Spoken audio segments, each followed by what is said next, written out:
s'intéresse aux dérobées estivales puisqu'on s'aperçoit que les étés sont de plus en plus secs et on a un manque de production de fourrage par les prairies. Et donc il semblerait intéressant en fait, de rentrer dans l'assolement des dérobées estivales qui sont en capacité de produire avec des sommes d'eau moins élevées qu'une prairie en fait. Donc, dans le cadre d'un essai qui s'appelle Déroval, on a étudié 2 parcelles en dérobée estivale. Donc, une première parcelle en tève grasse, donc c'est une graminée d'origine éthiopienne.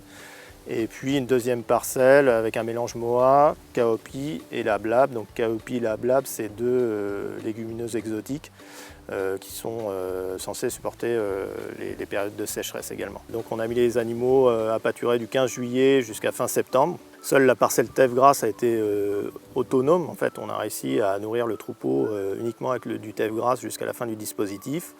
Les 2 autres parcelles ont dû être complémentées avec du foin extérieur en fait, à la parcelle. Et donc sur les animaux, on a une prise de poids pour tous les lots, mais elle est bien plus importante sur le lot tève grasse. On prend plus de poids, on prend aussi plus de gras. On a fait des mesures échographiques de gras dorsal, où on voit donc une différence significative entre les 2 autres lots. Donc on a suivi l'évolution de la valeur alimentaire sur le tève grasse de sa levée donc au stade 3 feuilles jusqu'à l'épiaison. Donc là on a observé forcément une matérosité qui descend mais qui reste tout à fait honorable pour une graminée estivale. Et on a pu remarquer aussi que ça se conservait en enrubanage. En fait, même l'enrubanage qui a été testé garde une très bonne valeur alimentaire.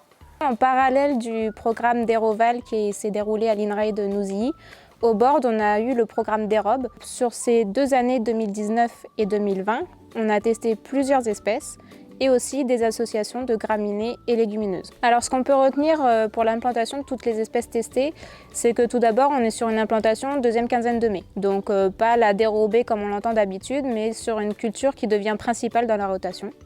Pour cette implantation, il faut qu'on attende une température de sol autour de 12 degrés et même 15 degrés pour le tève grasse, qui est une plante qui vient quand même d'un pays très chaud, donc qui a besoin de cette température. On retient aussi qu'il faut semer les espèces selon leur PMG, donc elles ont toutes un PMG différent, petites et grosses graines. Donc le tève grasse en particulier, avec son PMG qui est très petit, de l'ordre de 0,4, il ne faut pas hésiter à le semer en surface et puis après l'enterrer si on peut dire en passant un coup de rouleau par-dessus. Alors ce qu'on a pu retenir de tous ces essais, c'est qu'on a 2 grandes catégories d'espèces qui s'en ressortent le mieux.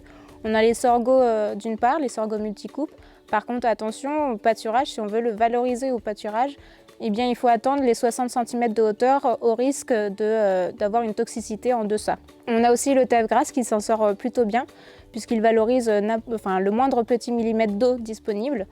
Et ici, le point particulier à retenir, c'est que le semis en surface va engendrer un enracinement assez faible et donc du coup au pâturage il peut être facilement arraché. Mais de toute façon c'est une espèce qui peut être valorisée de n'importe quelle manière, aussi bien en enrubanage, même en foin, puisque le tève grasse quand il est à début épiaison, il a un taux de matière sèche assez élevé, donc il peut tout à fait être valorisé en foin. Pendant ces 2 années de screening, on a pu tester donc, des associations de graminées légumineuses et pour ces associations-là, on a fait un tri en séparant les légumineuses d'un côté et les graminées et on s'est rendu compte que les légumineuses contribuaient très peu au rendement.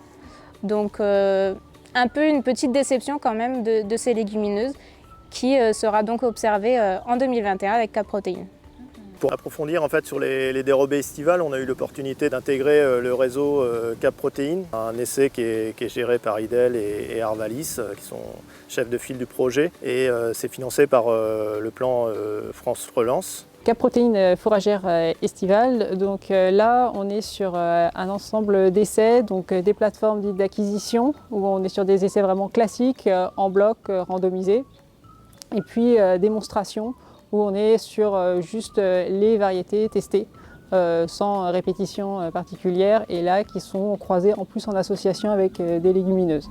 Donc les programmes Dérobe et Déroval ont permis de cerner les espèces fourragères estivales les plus pertinentes et donc elles ont été remises dans le programme CapProtein culture fourragère d'été. Donc on est là sur des sorgho, également sur du millet, Moa et du tève grasse. Sur ces espèces, on a mesuré les rendements, les valeurs alimentaires, Et sur les plateformes dites acquisition, on a regardé l'évolution du rendement et de la valeur alimentaire au cours du cycle.